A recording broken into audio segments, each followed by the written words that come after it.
Hey guys, it's Pastor Bruce coming to you from my garage today. This is the starting point for most of my house projects. Now, at any given time, I may have 3, 4, 5 different projects going on around here, but I have learned it's good to finish one from time to time so that it doesn't seem like I've always got the house torn up, and that does bring a great amount of peace into the household. We're in Mark chapter 16 today, and as we finish this gospel, I want to talk to you about an issue that has gone around amongst scholars for many, many years. Did Mark finish his gospel?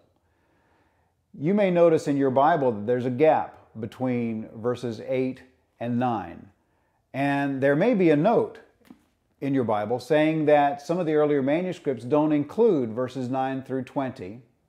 And there may even be an additional note saying that some of the early church fathers didn't attest to anything past verse 8. Now, we can't know for sure about this. Many of the manuscripts do include verses 9 and following. But let's just conjecture for a minute that Mark finished at verse 8. Why would he have done this? Well, I want to give you one word: belief.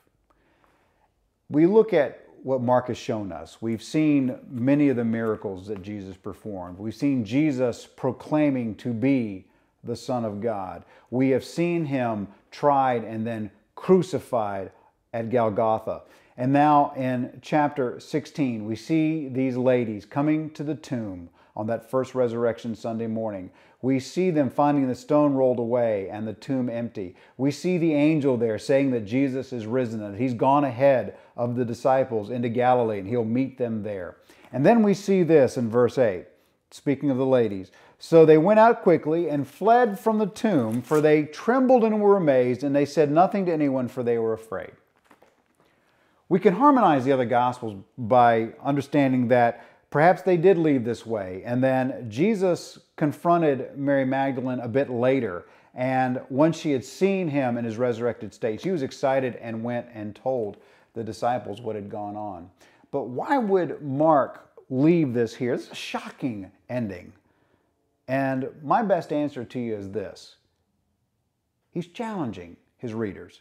Either you can be afraid and confused and tell no one, or you can believe all that I've shared with you and tell as many people as you possibly can. Now that is a great challenge. God bless you as you go.